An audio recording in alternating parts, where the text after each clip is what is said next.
I'll go no further. Mark me. I will.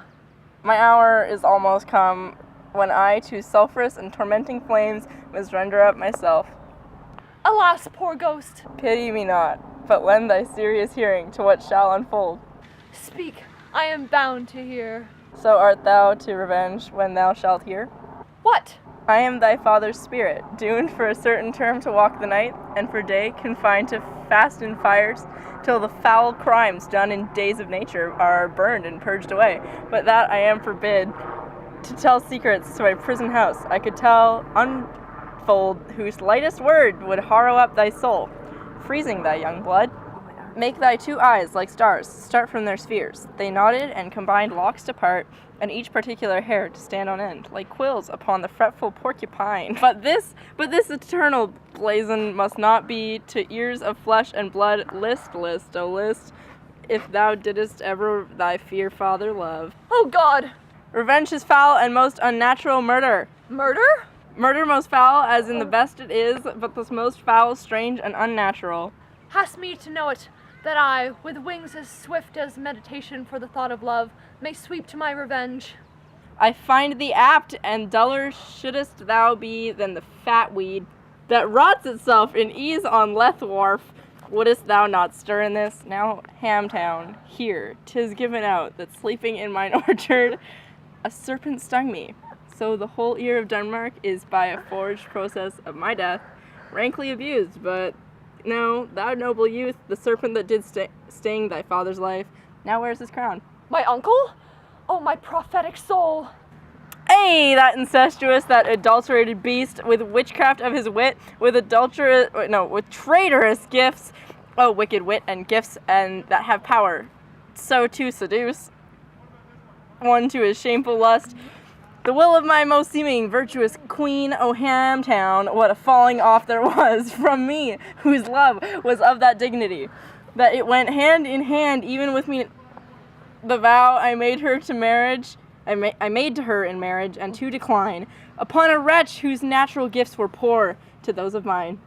But virtue, as it never will be moved, through lewdness court it in shape of heaven, so lust, though a radiant angel linked, will sate itself in a celestial bed and prey on garbage.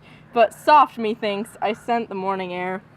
Brief let me be, sleeping within mine orchard, my custom always in the afternoon, upon my secure hour thy uncle stole, with juice of cursed Hebanon in a vial, and in the porches of mine ears did pour the puriest distilment, whose effect holds such an eternity, with blood of man, that swift as quicksilver it courses through the natural gates and alleys of the body, and with such a sudden vigor it doth posset, like curd, like eager droppings into milk, the thin and wholesome blood. So did it mine, in a most instant tetter barked about, most laser-like with vile and loathsome crust.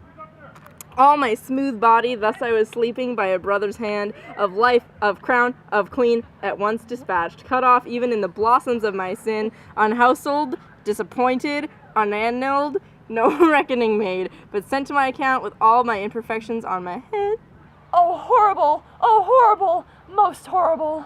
If thou hast nature in thee, bear it not. Let not the royal bed of Denmark be a couch for luxury and damned incest, but however so thou's purest act, taint not thy mind, nor let thy soul contrive.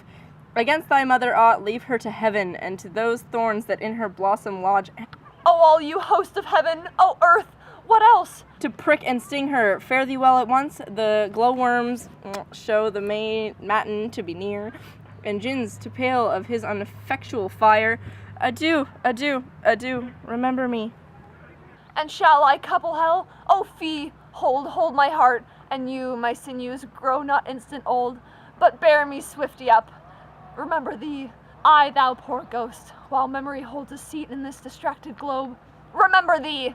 Yeah, from the table of my memory, I'll wipe away all trivial fond records, all saws of books, all forms, all pressures past, that youth and observation copied here, and thy commandment all alone shall live within the book and volume of my brain, unmixed with baser matter. Yes, by heaven!